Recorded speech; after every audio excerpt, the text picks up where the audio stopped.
I'm Kausik Rajgopal, and it's my great pleasure to introduce tonight's guests. Colin Brown has served as president and is now chairman of the British American Business Council's Northern California chapter. He also serves as board member of the Global British American Business Organization. In 2014, Colin established Venture Excel to help UK firms access the US market. For the last 2 years, he has been supporting a UK firm, World Programming, to exploit their data analytics software in the US market. Dr. Christophe Crombé is a political economist who specializes in European Union political and business government relations in Europe. His research focuses on EU institutions and their impact on policies, reforms, and governance. He also lectures on European studies and the future of the EU at Stanford's International Relations Program, and is a professor at KU Leuven in Belgium. For those of you here tonight, please see tonight's program flyer for their full biographies. Please join me in welcoming Colin Brown and Dr. Christophe Crombé for a conversation about the recent UK elections and its implications for Brexit negotiations and the future of the EU.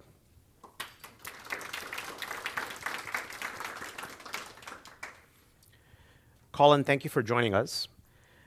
Let me ask you to perform the heroic feat of summarizing the last 2 years in the next 2 minutes. How did we get here with Brexit and the most recent UK election? Wow, so I will try and do that in 2 minutes and try and keep out of the controversial stuff. So I thought I'd just give you a quick kind of rundown on what was happening 2 years ago and kind of what's happened in the subsequent period. So back in April 2015, the UK had spent a few years under the leadership of a coalition government. So the Conservative Party of the UK and the Liberal Democratic Party of the UK had heroically worked their way back from the economic downturn to a reasonable state. At that point, there was an election called. The Conservative Party of the UK wrote a manifesto that included a pledge to renegotiate the settlement between Britain and the EU and give the British people an in-out referendum. And a vote that was going to be held by the end of 2017.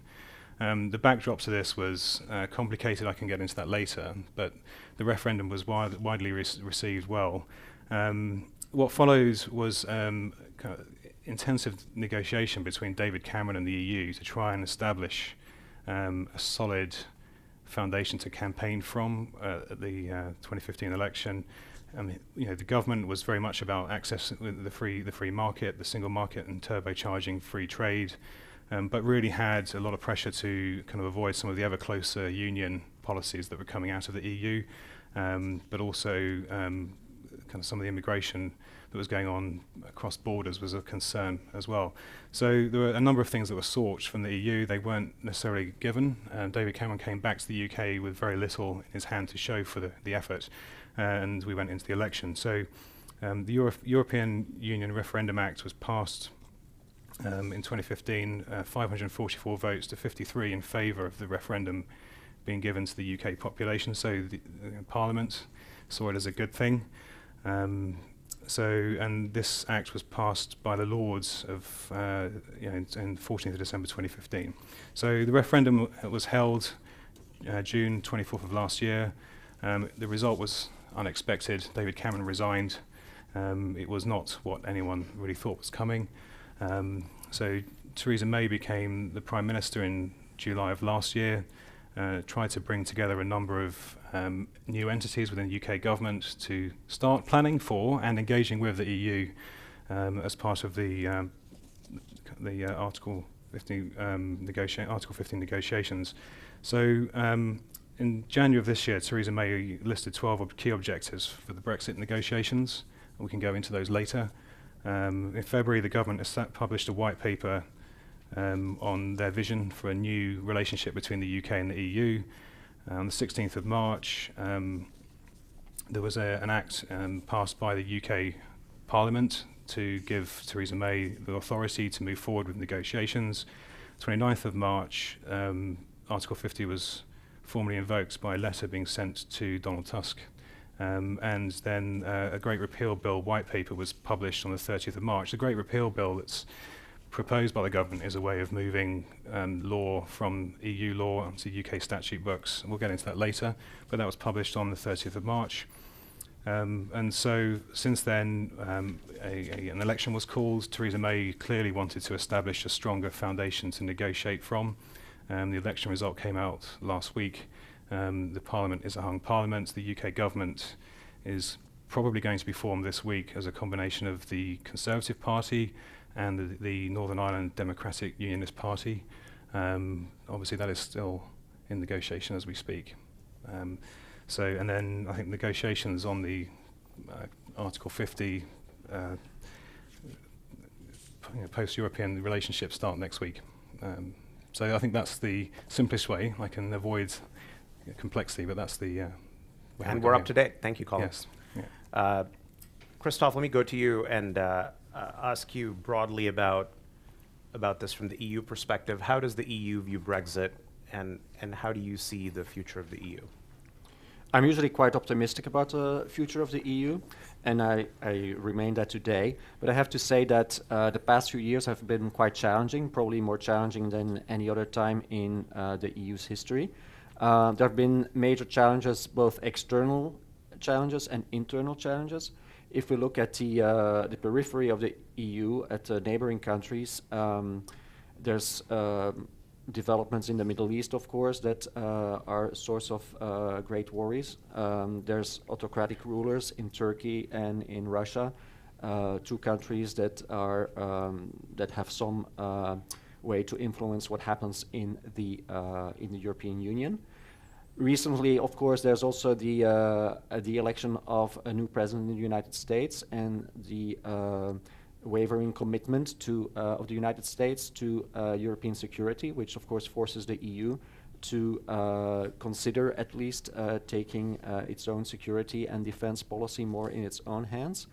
So I think those are the main external challenges. Internally, of course, there's been the refugee crisis. Some of these challenges are related to the external challenges. The EU had to deal with an unseen number of refugees coming into the EU.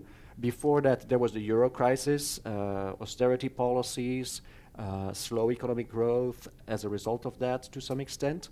The rise of populism amongst voters throughout the EU, and somewhat related to that in Eastern Europe, in a few countries in Eastern Europe, in Poland and Hungary specifically.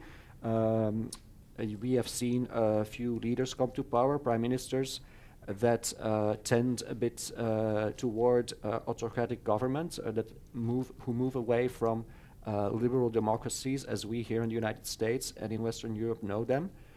So these have been very challenging times, and on top of that, there's the Brexit problem, a problem that the EU never asked for, that is the result of internal politics within the United Kingdom, and that from the EU perspective is sort of an extra burden that it did not want, and but that it sort of has come to terms with, that it has to deal with it, and that the EU wants to get over with as soon as possible. So I think that is sort of the situation today. You may think that it's quite grim, but at the same time, I believe in recent weeks and months, in recent months, there's been some signs that things are going a bit better for the EU. The economy is doing better in fact than in the United Kingdom. There's more growth than there has been in the past few years. And the refugee crisis has also sort of moved to the background. At the same time, in France, we've seen the election of a new sort of president who wants to govern from the center and who promises a lot of reform to the economic system in France, to the political system. In Germany, Angela Merkel is speaking up more and more and sort of taking a little bit position of the leader of the free world, even though she may not want to play that role, and any leader other than the US leader may have a difficult time to play that role. She will, according to the polls, but we know what polls sometimes predict is not always correct. She will win a big victory in the parliamentary elections in Germany in September. So if that is indeed going to happen in September, then Angela Merkel and Emmanuel Macron could, for the next couple of years, provide some impetus for political and economic reform in the EU. And given that the economy is doing better, there are some signs to be optimistic. At the same time, of course, the EU has to deal with Brexit. And what happened last week, I would say, is both a good and a bad thing for the EU. I think it's a good thing in the sense that the prospect for a better deal, a deal that will keep relations between the EU and the UK closer than they would otherwise have been. So these prospects for a good deal have increased. On the other hand, uncertainty has increased as well. And I think politicians as well as businessmen don't really want uncertainty. Christoph, stay with that for a few minutes and talk to us perhaps about a few concrete scenarios that could develop as you look at that fog of uncertainty. I think that the different scenarios that could unfold depend to a large extent on internal British politics. I don't think that there's much uncertainty from the EU side. It all depends what is going to happen to the current Conservative government. Is that Conservative government, with the support of the Democratic Unionist Party from Northern Ireland, is that government going to last very long? If it doesn't last very long, if it is sort of going from one crisis to another, if it has difficulties to get agreements internally on how to deal with Brexit, but or on other issues for that matter, then it's going to be difficult to negotiate with the EU. So one scenario would be that this government is sort of going to go from one crisis to another, that not much is going to happen in terms of negotiations, and that in the end the UK would leave the EU without a deal. That would be one extreme. I don't think it is very likely, but it's a possibility. Another possibility would be that maybe at the other extreme, that the current government, or that the government that would emerge with the support of the DUP, that it would get its act together and would realize, okay, the hard Brexit that people talked about is not going to happen. There was no support for it. We're going to go for a softer version. We're going to stay in the internal market. And if they manage to follow a consistent line on this, then maybe that is also a deal that that could be reached with the EU fairly quickly. I don't think the EU would be all that difficult to deal with if that was indeed the plan. And then there's sort of a scenario in the middle, I would say, and that is that the current government will maybe fall apart at some point in the next couple of months, that there would be a delay, and that as a result of that, maybe there would be new elections. Then in that scenario, it could be that the EU then says, well, you guys get an extension on your 2-year time frame that you have now, and then anything can happen, basically, I would say. If there is a new election at some point in the United Kingdom within the next year or so, and the Labour Party wins, who knows what will happen? Maybe at one extreme, that it could be that there won't be any Brexit at all. I think it's unlikely also, but it could happen. So there's a lot more uncertainty now. So Colin, it all depends on the UK. Right. Give us a view of the different constituencies in the UK. So how do businesses feel about Brexit? How is that different than the broader public? How is that different across the demographics of the public? So I think it is fair to say there is a great difference between how businesses generally view Brexit and the population at large. I think businesses, as Christoph said, do appreciate stability, do plan 5 to 10 year horizons, and this kind of uncertainty is concerning. Which is why I do think there's going to be quite a push on to move and progress the Brexit negotiations aggressively. At least that's the business community's view, is that needs to happen. The domestic politics, I think Christoph is right in calling out as a key part of this do have a couple of interesting points I'd like to pick up on. I think the Conservative Party, did get the largest number of votes in the UK election that happened last week, with the DUP behind them. I think they are, and in the 2 days that have happened this week, we're starting to see quite a sensible approach to negotiating a coalition government. So the Conservative Party is well known for kicking out leaders who prove less than perfect. I think in this case they understand that Theresa May has started engaging with the EU. They understand that there are very few others who would wish to step in as a leader at this point. So I think it is more likely that they will start the negotiations and continue them through autumn of this year, fall of this year, and try and move on the perspective that the businesses have, which is to get this some certainty, and that starts with the kind of the rights of individuals to live in the UK if they're European citizens, and vice versa, UK citizens living in Europe, because I think that's a key part for businesses, is how do we sustain our workforces in the short to medium term.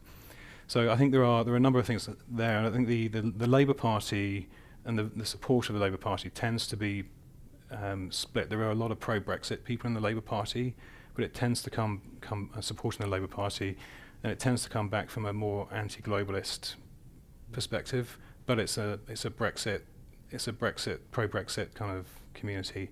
So it is not as straightforward as saying the Conservatives are pro-Brexit and the Labour Party are not, and they want to remain. It's not that simple. And I do think, coming back to Christoph's point, that this is probably a good thing, because you've seen over the last few years what happens when a reasonable majority wins an election and legislates in a way which is not fitting the population at large. And I think the business community generally wants to see an answer that sticks out of this Brexit negotiation. So if Theresa May is forced to work with more constituents, whether that's the Stormont Northern Ireland Assembly, whether that's the Scottish regional government and so forth, to get a negotiation underway that they buy into, I think that's a good thing, because it's more likely to be supported long term. So I think the constituents are not as straightforward as you would presume, reading reports in the media. Business is definitely pro-speed on this.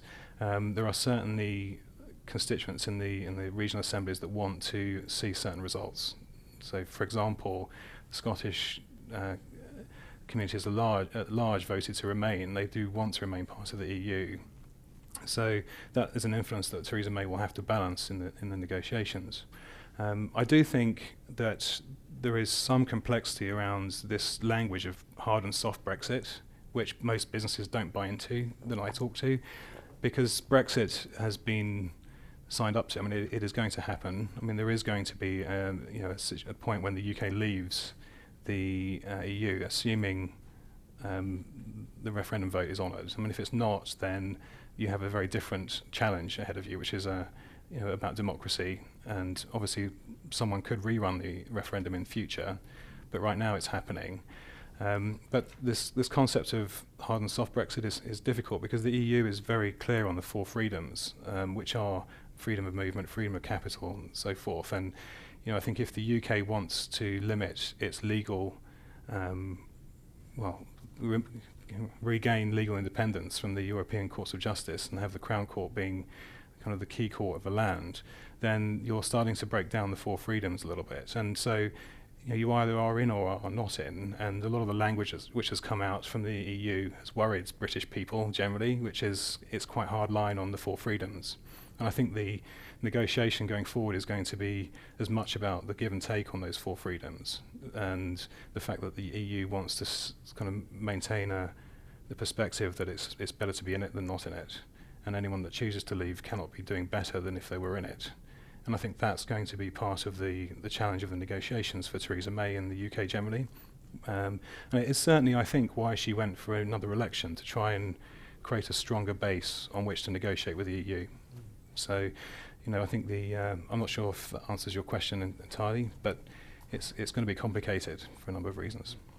As the negotiation proceeds, what are some of the facts that we should keep in mind on the level of interdependence between the UK and the EU in terms of business flows, trade flows, people flows. The freedom of movement was one of the 4 freedoms that you mentioned. Yeah, I mean, I think it's a good question. I mean, the amount of business that the UK does with the EU is steady.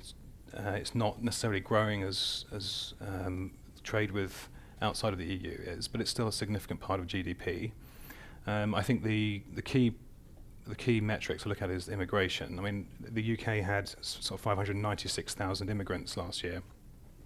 45% of those came from the EU, and a lot of those are supporting businesses that are in need of kind of labour. And tech firms, for example, can spin up a team in London extremely quickly based on resources from all over Europe, and they can have them there as fast as it takes to get them on a flight. If they have to revert to tech visas, which do apply to the rest of the world outside of Europe, then you have a month today. So I think there's a lot of immigration from Europe into the UK, which is positive and driving in the economy.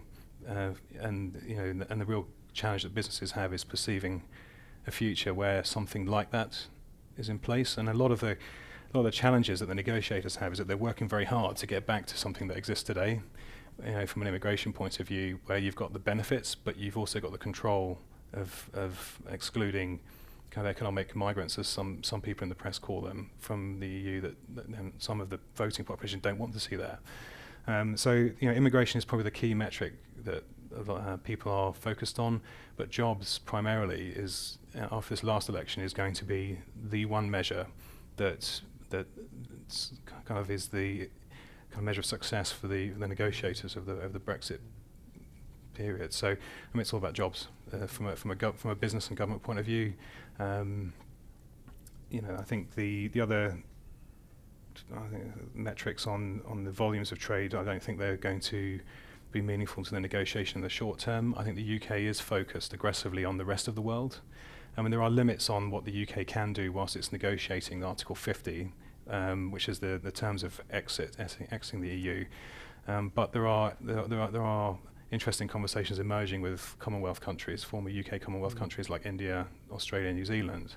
But we all know most people trade most closely with their neighbours, and to the great extent with their neighbours. And so, I think that is part of the conundrum behind the Brexit negotiations: is how do you maintain trade? I mean, most people I know we work with are pro-trade.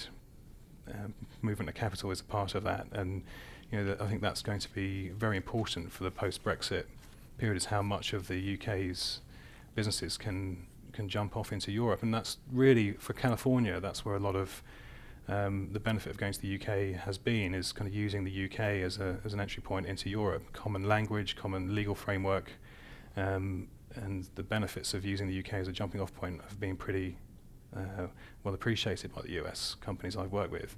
So there are many things the UK has to do. Theresa May has said that she's really focused on creating a positive economic environment. There are a number of levers for doing that, whether that's tax policy and so forth. But obviously that's subject to EU negotiation, and the EU doesn't want to see the UK become a low tax kind of Singapore-like economy on its doorstep, I suspect. So the art of the negotiation is going to be balancing all of these different variables.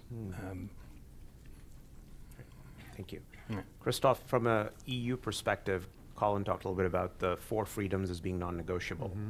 What is negotiable? So if you were the EU, what would you be willing to put on the table in a Brexit negotiation? Yeah, so the EU has said that these 4 freedoms are basically they are an integral part of the internal market. Now, I think that the EU is a little bit in a difficult position. On the one hand, of course, the UK is an important trading partner, so it's in the EU's interest to give the UK as good a deal as possible, to keep markets quite open and so on. Now, what's the problem there? The problem is that if the UK were to get a great deal, if the UK were to say, well, we don't like these and those policies that the EU pursues, so we're going to pull out of those, but we keep all the rest. If the EU were to say to the UK, well, you can do that, then the danger for the EU is that other countries are going to say, well, why don't we do that too? There's also a few things we don't like. We want to stay out of those policies and keep all the rest. Now, if that happens, of course, then the EU falls apart, because then every country is going to pull out of certain policy areas, and in the end, nothing is going to be left. And for the countries that are in it, there's not going to be much benefit in being in such a sort of a loose union. So that is the reason why the EU has an incentive to be tough on the UK. Now, that doesn't mean that there's no possibility for a deal, and there are other examples that of countries that have gotten quite good deals with the EU. For example, Norway and Switzerland, two countries that are not in the European Union, but that are formally or in practical terms part of the internal market. And they have gotten sort of they've been able to accomplish that the EU accepts some restrictions on the movement of people, on contributions to the EU budget, and so on. So you could imagine that the EU would take that route, and the EU would say, well, yeah, you guys want to stay in the internal market, in the single market, you can do that. You have to contribute a little bit to the budget. We'll have to have some rules about free movement of people, but it won't be exactly the same as if the UK were in the EU. So if I were in charge in the EU, that is sort of the route that I would follow. And I think that is probably also what the EU will do if the UK is ready to be in the single market.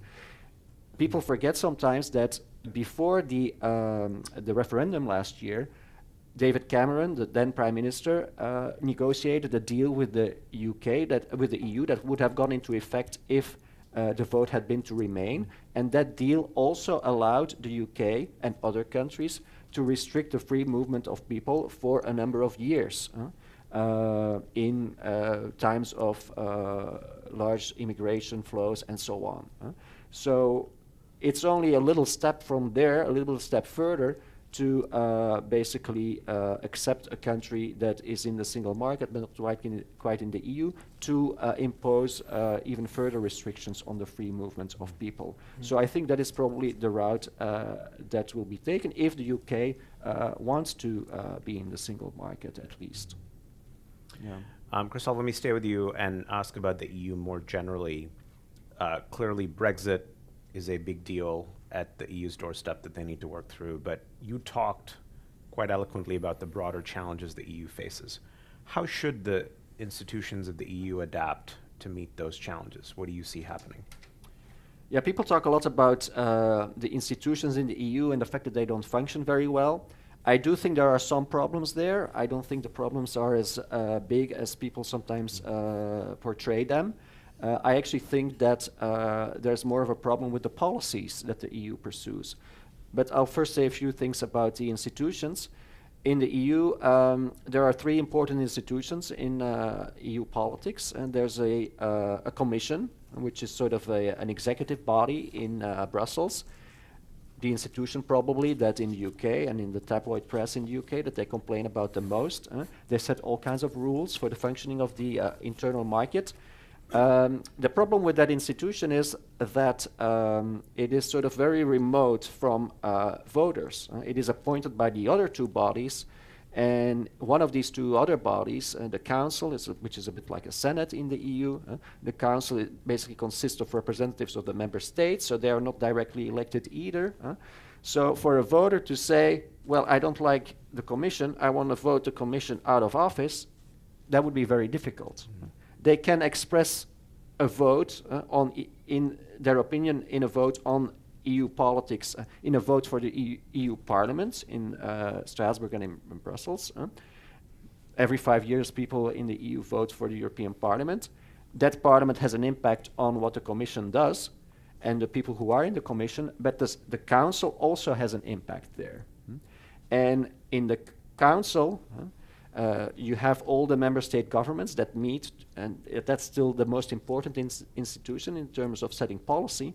Now the problem there, I think the main problem is actually there in that institution, and to some extent it's a problem of transparency. People don't really know what is going on in that institution. At some point, they reach a decision on whatever legislative proposal there is that is being discussed. People know who voted yes, who voted no.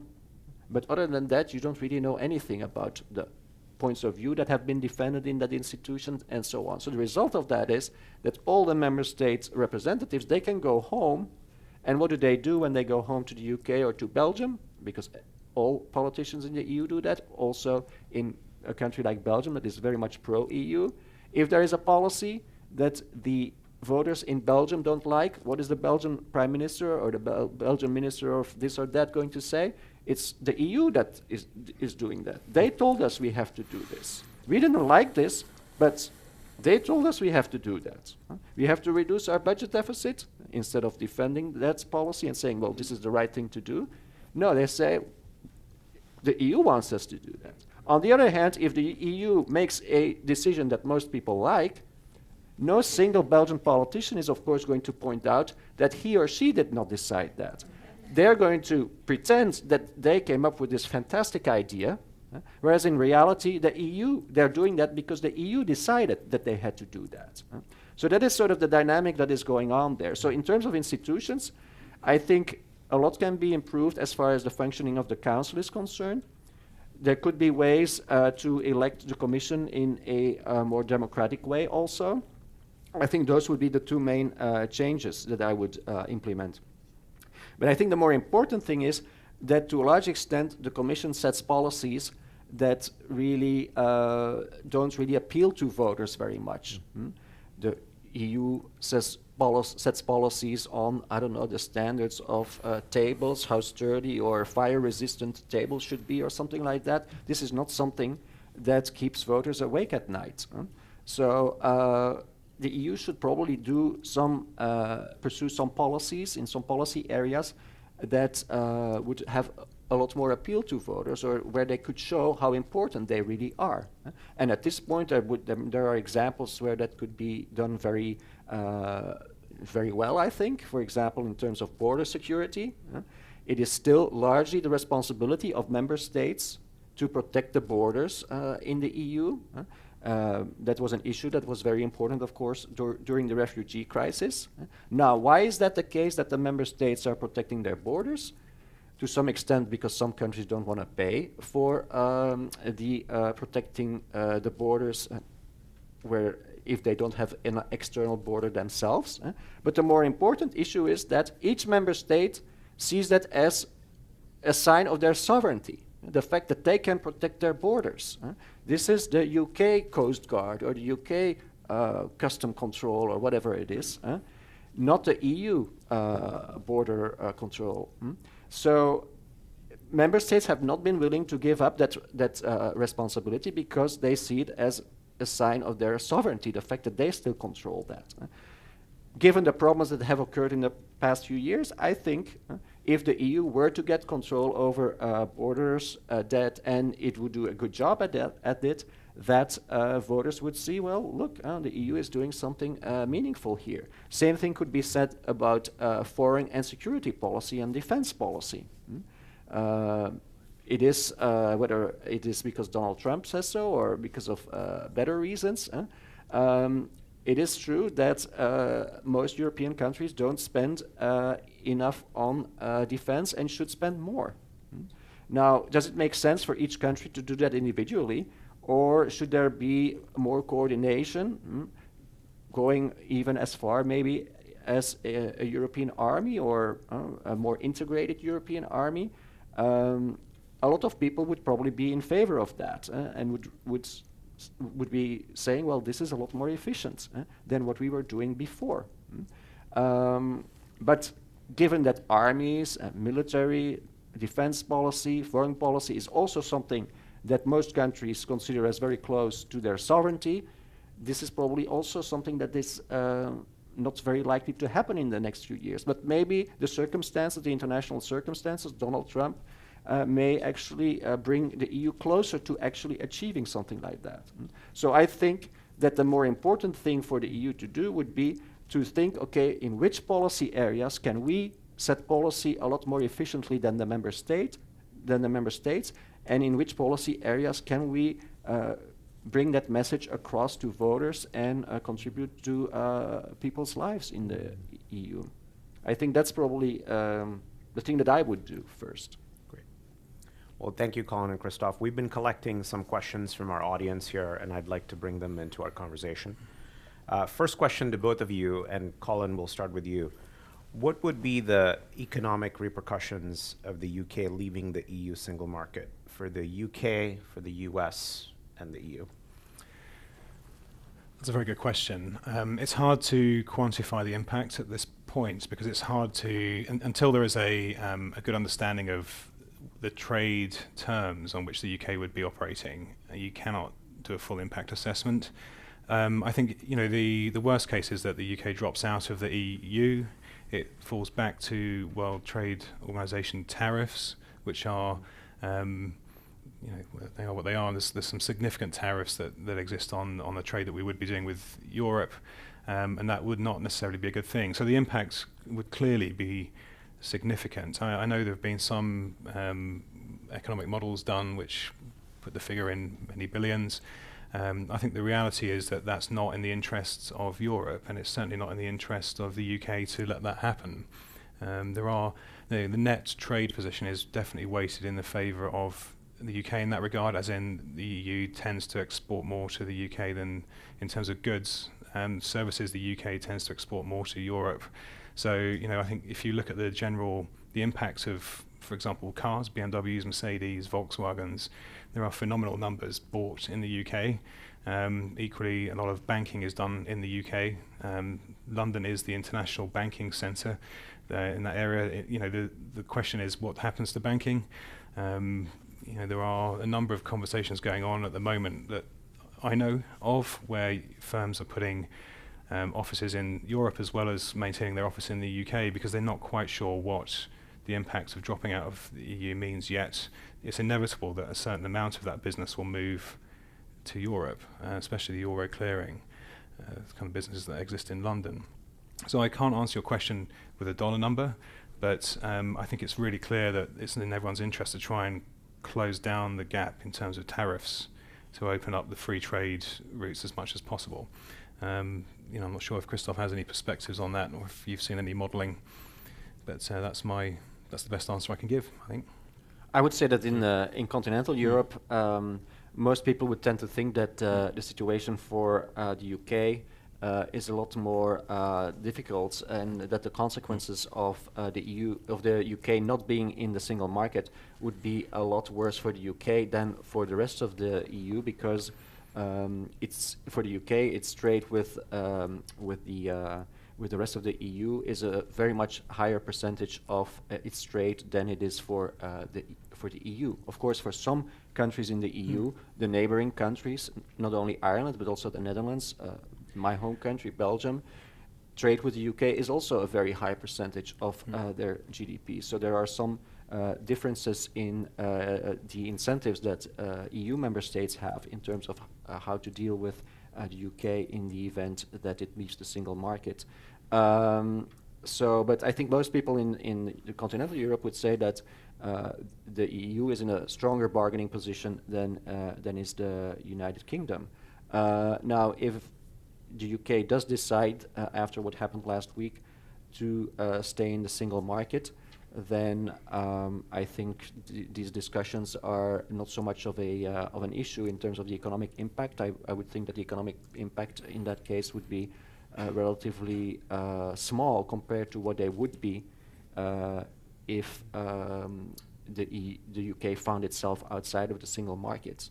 Maybe I would add one other thing to that that also goes back to what we were discussing earlier when we were talking about the elections, and I would just want to add that, of course, now a lot of people are sort of laughing about the self-inflicted wound of the Conservatives, but I do think that there's a positive side to what happened last week, and not just because of my own opinions that I have in terms of what I would like to happen after the negotiations between the UK and the EU start, but also just from a democratic perspective, because what happened after the referendum, okay, a majority voted for Brexit, but there was no majority that voted for a Brexit that also involved leaving the single market, and a Brexit that basically put more emphasis on limiting immigration than on what is good for the UK economy. nobody ever voted for that type of a Brexit. And last week, people of the UK got an opportunity to vote on that, and they did not quite vote the way that the Prime Minister and the Conservatives, or some Conservatives, had hoped. And from that perspective, from a democratic point of view, I think that was a good thing. Question with two parts. Colin, I'm going to ask you the first part, Yeah. and Christophe, I'll ask you the second. How likely is it, Colin, that the Scottish First Minister goes ahead with a referendum to leave the United Kingdom? So another good thing that came out of last week, from Christophe's democratic point of view, that there are, I think the Scottish National Party lost, 12 seats relative to the Conservatives. The Conservatives took 12 seats in Scotland, and the message really to Nicola Sturgeon was that, and the First Minister, of Scotland, was that, this constant kind of focus on independence from the UK for Scotland is not what the Scottish population are that interested in right now. She came out in the press even yesterday saying that she really needs to think hard about the focus on independence for Scotland. I think it's a conversation which will return in the future, but whilst Brexit is underway, and while I think the First Minister feels that perhaps that she can get more influence on the Conservative Party in the upcoming negotiations, I think she will use that opportunity to try and keep as much of her agenda to the fore, and her agenda is to keep access to the single market. I mean, that is what Scotland wants predominantly, and I think she will probably see a way of doing that in the upcoming negotiations in a way that she couldn't see previously when the Conservatives were charging hard for a hard Brexit. Yeah.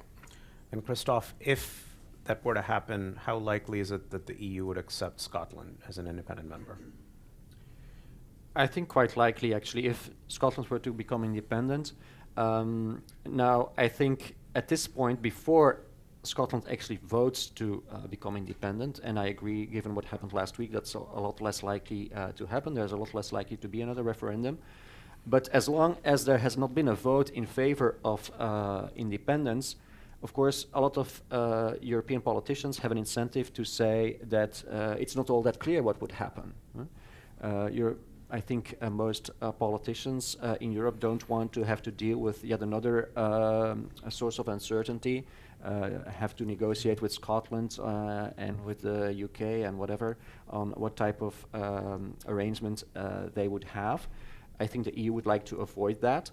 On top of that, there's a bunch of countries whose unity is also not all that stable. You may have heard that in Catalonia, one of the Spanish regions, they're planning on having a referendum on independence in October. You can imagine that the Spanish Prime Minister has incentives to tell the Scots, well, you guys don't have to think that you're going to be in the EU because I'm going to vote against that once you want to be in the EU on your own. That being said, if Scotland were to vote for independence, once it's happened, I think the EU would have no reason to say, well, now we're going to keep you out. If somebody wants to be in the EU and they're already in the EU or they have been in the EU by that time, then what would be the reason for the EU to say, no, we're going to be very harsh on you? And the Spanish Prime Minister could not stop that from happening because he has a lot more to lose from the EU than he has to lose from Scottish independence. Yeah, I mean, I would say also that, the First Minister of Scotland is an incredibly effective politician. A very effective politician, a very good campaigner, but I think even she will struggle to articulate a sound economic vision for Scotland as an independent nation. If you look at the situation that has occurred in Scotland in the last 3 or 4 years, that all revenues that came out of the North Sea that could be attributed to a Scottish economy have diminished. There are significant differences in the public spending for Scottish hospitals, Scottish schools. The social safety net in Scotland is better funded than it is in England. There is an increased spending per capita from a social point of view in Scotland compared to the rest of the UK. So I think the economics of independence for Scotland aren't as positive as they were either. And if you look at the kind of fatigue that the voting population has experienced since 2005, where there's been elections, general elections, referendum, and previous to that there was an independence referendum in Scotland, I think you're running out of patience in the population to be asked the question again.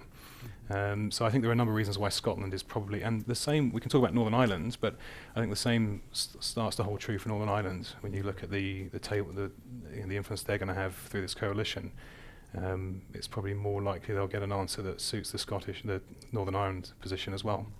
So I think the UK is more likely to stay together than less likely after last Thursday's election. That's my reading of it.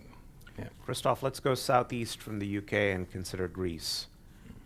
Do you believe that Brexit might revive talk of a Grexit, and how might that evolve? Well, I would say it's possible that at some point the media will start paying more attention to Greece again. I think Greece has sort of been pushed to the background because things were going better in Greece, or at least there was an arrangement, a rescue package, the third one that was agreed 2 years ago by now, I believe. And since then, they've sort of been following up on that program. Nothing too exciting to report on in the media. So the media, of course, turned its attention to other issues, the refugee crisis, Brexit, and so on. Maybe at some point Greece will attract more attention again. But it seems to be the case that Greece is doing somewhat better. They recently just agreed on another step in the process of, they get money that was agreed 2 years ago, but they get it in different stages. And I think they just agreed on a new stage there. I think what happened in Greece is that people, of course, were very upset about the policies to some extent imposed by the EU.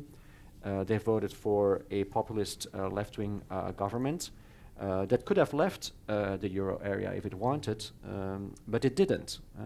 So you can wonder, well, if they didn't even leave the EU or the euro area at least, who is going to leave it? So I don't think that that question is still on the table. And I think the plan is to some extent going reasonably well. The big issue is still, of course, that Greece still has a lot of debt, and I think most people would agree that Greece will not be able to repay that debt. The IMF wants the EU to basically forgive part of that debt to Greece. But the EU at this point has not been willing to do that. The main reason, I believe, is that there is an election coming up in Germany, and Angela Merkel is not going to do this until the election is over. But I think at some point the rest of the EU will have to realize that Greece is not going to repay all this debt, and they will waive part of the debt, I would think. Question again to both of you. Colin, I might start with you on this one. A majority of young people voted against Brexit. What does this say for both the future of the UK and the EU? That is an excellent question. I mean, it is absolutely true that the younger members of the population are definitely pro-Europe. And a lot of the campaigning that happened leading up to the referendum for leaving the EU was aggressive. It was somewhat negative, and it really played on the divisions in society. And I do think this is a concern going forward. I mean, the only thing I can say right now is that businesses have to, and society generally has to, find a way forward which is positive and includes a lot of the young. I mean, some of this comes back to the kind of the ability of young people to move their lives ahead in a way which it kind of brings them satisfaction. The businesses that need to be able to provide jobs, that need to provide stability, even conversations about the cost of going to university in the UK and the fees that are paid in the UK by students are pertinent to how good people feel about the country they live in. So there are many factors that need to be kind of thought about from a policy point of view that it's hard to do that, take care of all of that as well as negotiate Brexit. But one hopes that people are kind of thinking about Brexit with in a way that gives society at large a way of engaging in the economy and companies to create jobs. The worst situation would be if the UK economy does shrink after Brexit. It does create a problem for businesses if they're trying to employ people, and I think that would exacerbate situation significantly. So it really is very important for the UK to, and as they are, think aggressively about a positive environment for businesses to thrive in, because on the back of a good economy you can start investing in social programs and the like. And the UK has, unlike the US, a very different attitude towards social spending, whether that's on public health care, on out-of-work benefits and education. And I think the population expects that to be maintained, and you can't do that unless your economy is thriving. So, I agree, young people have a disproportionate interest in how well this goes. It's hard to predict where it will go at this point.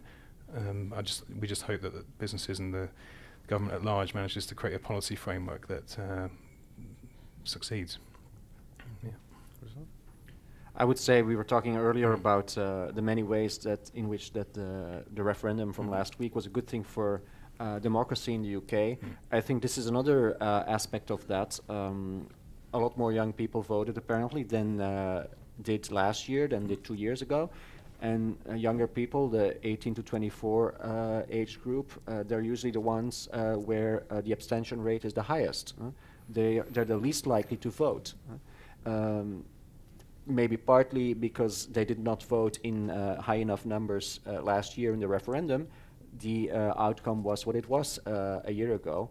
And I think a lot of young people probably in Britain thought, at least that's what I heard from some of them, that some of my students, that the outcome of this referendum was basically taking opportunities away from them. And that as a result of the referendum, they would later on not have the opportunity to go and work in France if they wanted to, or go live in Germany, in Berlin, or whatever. So they realized this a little bit too late, and I think as a result of that, they turned up in higher numbers last Thursday. And you can clearly see that in the results in London, where the average person is a bit younger, in some college towns or towns where apparently there are also a lot of younger people, like Canterbury or so, that suddenly voted for Labour for the first time in more than 150 years or so. So I think from a democratic perspective, the fact that more young people voted is also a good thing. Christoph, this one's for you on the EU. In the long run, how does the EU plan to make up for the lost UK budget when many countries have signaled they don't plan to pay more? Yeah, that's a good question. I don't think the EU has really addressed this issue yet. So the UK is a net contributor to the EU budget. That's not surprising because to a large extent the contributions to the EU budget are based on GDP. And the UK is amongst the richer countries, obviously. And the expenditures of the EU are for the countries that are more on the poorer end of the spectrum. A lot of the expenditures, a disproportionate share, go to Eastern Europe, Southern Europe. So it's not surprising that the UK, just like any other country in Northwestern Europe, is a net contributor to the EU budget. Then the question is, of course, okay, that net contribution, that's not going to be there anymore. Who's going to replace that? Who's going to fund that? My guess is that in the end, this will be somewhat proportional to the countries that are already funding the EU. So they'll just pass around the hat? That's what I would think, yeah. Maybe there will be some cuts in spending here and there, but I think to some extent, to a large extent, the countries that are already paying will have to pay a little bit more. Question for both of you. What happens if no deal is reached in the Brexit negotiations? So I'm not sure. So no deal in the sense of a negotiation that results in access to the free market, I guess, is the way to read no deal. Well, up to now, the Conservative government's perspective has been if there's no deal, then we fall back to World Trade Organization rules. And Theresa May's mantra last election was no deal is better than a bad deal. Now, obviously, we need to see how that changes, given or not, given the election result. But I think the UK is definitely focused, and the policy people I've spoken to are definitely focused on creating a positive, thriving economy based on the strengths of the UK, which is technology, innovation, capital, and people. And if there's no deal with the EU, that means there are no constraints, which means that you can start to think very aggressively about what an attractive economy looks like. And I think that's part of the kind of the unexplored territory, because no one's going to explore it when there's a negotiation to be done with the EU. But there are all sorts of models that you can start to strike to make sure you're not just sat on the World Trade Organization rules and suffering. And I think the commitment the Conservative government has made is to make sure the country isn't suffering post-Brexit. Now, obviously, that's hard to pull off, and it's unknown yet exactly how that would play out. But so no deal with the EU means something else, and that could be as long as a piece of string, as we say in the UK. We don't know yet. Mm-hmm.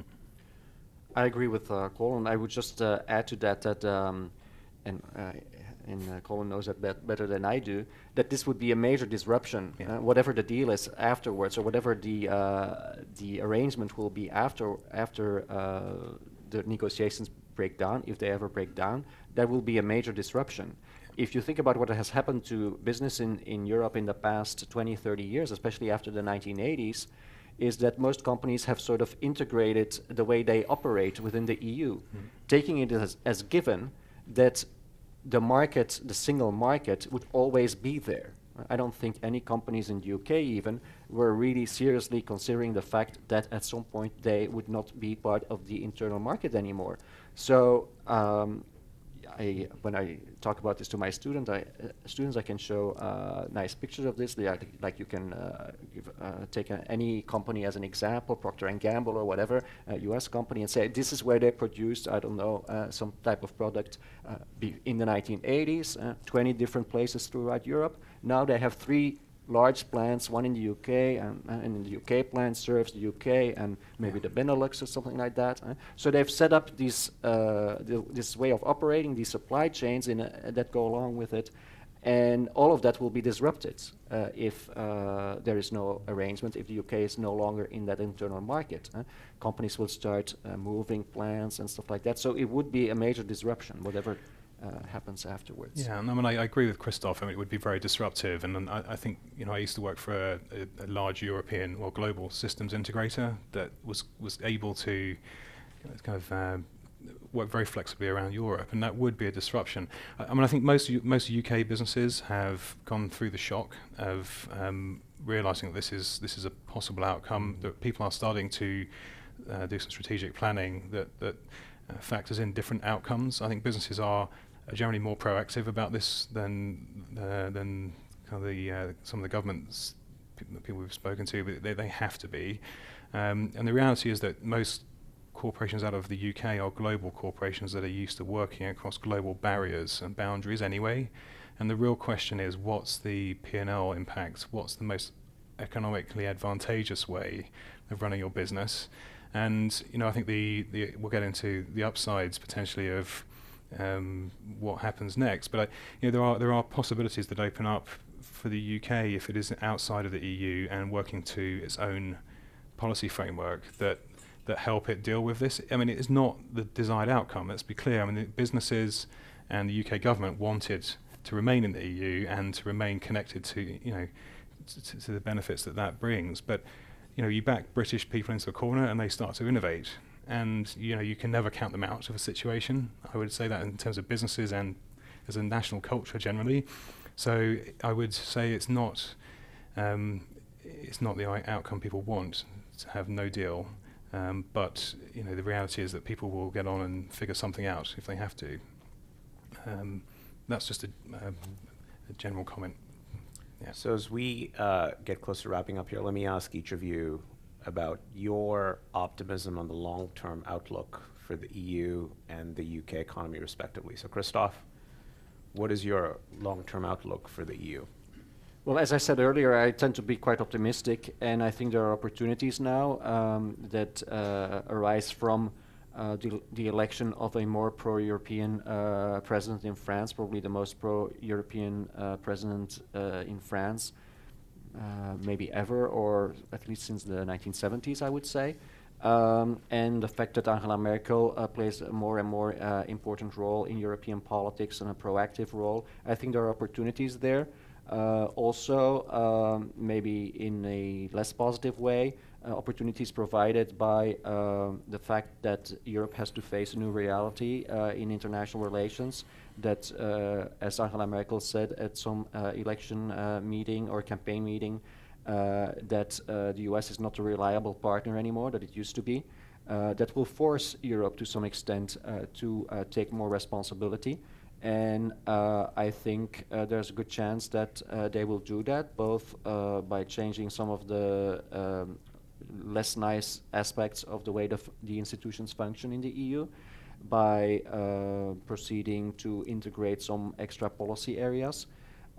As far as the UK is concerned and Brexit, I would also say that the elections last week have given me some reason to be a bit more optimistic. I was actually quite pessimistic until last week, but I do think that there are some opportunities now, and that it's quite possible that what will happen is what I originally thought when the UK voted for Brexit, that there would be a deal that the UK would stay in the internal market. And I think that would be better for Europe, for the European Union, and better for the UK as well. Paul? I think it's fair to say that this event is a once-in-a-lifetime opportunity for the UK to think about its role in the world. I mean, you think positively. I mean, just putting all the negative stuff to one side. I mean, it is a once-in-a-lifetime opportunity to redefine, from a business point of view, from an economics point of view, from a policy framework point of view, what the UK is to the world. And we're starting to see some really energized people engaging in working groups around industry that are thinking quite aggressively about what the future can look like. And I think from that perspective, you can see all sorts of outcomes, whether it's banking, pharmaceuticals, technology, that could be very different for the UK. So in that sense, there's something positive. I agree with Christophe that the election result of last week gives the UK an opportunity to heal a little bit. I mean, the referendum was extremely divisive. It was the most bloody, hard-fought-for campaign I have ever seen. And I think if the UK can use this opportunity to bring the political parties together and legislate for the country, not for the party that won. And we all know that there's a pendulum that generally swings between party political legislating, which is not healthy sometimes. And I think if the UK and Theresa May can kind of bring in the voices from Scotland, from Northern Ireland, recognise that the Labour Party attracted so many votes because of certain policies they were advocating against or for, then she can certainly start the process of healing the UK, as well as forging a new future for the UK. And most business people that I am talking to are generally thinking positively about the future. They have to. I mean, you can't sit there and think negatively forever. You have to break through the malaise and start planning strategically. And I'm starting to see that happen. And there's a lot of energy that will be unleashed once more is known of the negotiations. So I'm sure that the UK isn't going to float further away from Europe as an island. It is part of Europe. I mean, the UK has a history attached to Europe that goes back hundreds and hundreds of years politically. I mean, you go back many years, and there's a long history of the UK and Europe cooperating. And I don't think there's any intention to do harm to the Europe, and one hopes the UK isn't harmed more than is necessary as part of this process. But you move through that, and there's a lot of opportunities to redefine the relationship positively. Great. So that's my hope.